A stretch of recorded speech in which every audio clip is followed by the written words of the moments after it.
Ulit tayo kay Fredo. Dito, masarap ang pagkain. Presyong karinderya, pero ang quality niya maganda. Tsaka masarap pa. Ayan. Yung tama lang ang portion. So today we're gonna try yung isa sa paborito ni Fredo. Yung caldereta square. Tapos meron konting salad. Dito ang dami nilang mga pagkain dito. Pati almusal. Yeah. Maybe I'll try bangus in Spanish or something. Ibang klase yun. Chicken adobo sa kita imagine that. Yung buong dito ka basta lang. Tapos mayroong konting parang coleslaw. Cabbage salad. It's really good. Parang karinderya ang presyo niya. Pati yung portioning syempre. Pero elevated ang klase niya, ang taste and everything. 7 po? Pwede water please. Pwede kong papalo. Thank you. So ito po, order natin. Bicol Express. Of course, different sa nasa picture. Masyadong malaman yung nasa picture. But that's not bad though. For regular price of 129.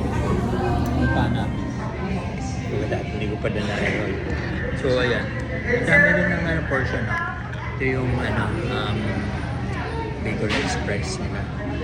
Tsaka yung lasa. Talaga, masarap talaga. Lasang-lasa din pa yung gata niya. Right? Yung coconut milk. For the price of 129 pesos. Daig na itong yung karinderya. Yeah, let's say sa karinderya mga 90 pesos. 100 pesos. Pero hindi ganito karami. Saka hindi ganito kasarap. Not only that, yung quality niya talaga. Kanina na big caldereta. Meron pa siyang isang black olives.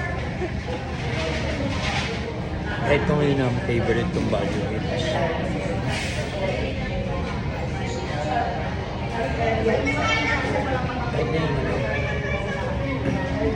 Meron silang toge, meron silang turon na may ube, may langka. Please, take the meal. Tapos yung fried chicken, crispy ko lang. Bago lang naman pa ganito ka natitikman. 10. Yung minsan kumain ako ng okay lang. For 89 pesos. Tapos may tatlong strip na pork. Walang puro taba. Ito yung taba. Dahil sa kamurahan, kahit ako, na-entice ako na umorder ng dalawang putahe. Pero siyempre, kailangan ng pagkaberlan. Next time, try ko yung kare-kare. Tomorrow, I'm gonna try their bangus in Spanish. 145 lang eh, silog na yun. Mura pa kaysa sa tropical one. May kasama ka ng refill na coffee sa pineapple juice. Ito, pero that's bangus yun is breakfast until 11 195 pesos. Ito, 140 lang. Pero siguro isang maliit na lang right? Pero other than bangus, yung tulad ng corn beef tsaka yung kusino sa tortilla, sa mga lasa, walang lasa. Puro tamis yung kusino. Tapos yung corn beef nila, as I remember it, parang masabaw. Ang dami pa nung yung sili. So, kung ilagay yung sili. Tsaka yung water nila, libre. Saka lang sabaw.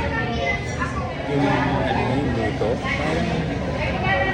parang lutong bahay talaga na at saka hindi siya maalat. Hindi nga sana ako mag-dinner kaso nakakain guys ba? Yung halo-halo nila marami ng mga bago ba yung halo-halo? 79 pesos lang. Pero magtatawa lang sa bakit pinumura.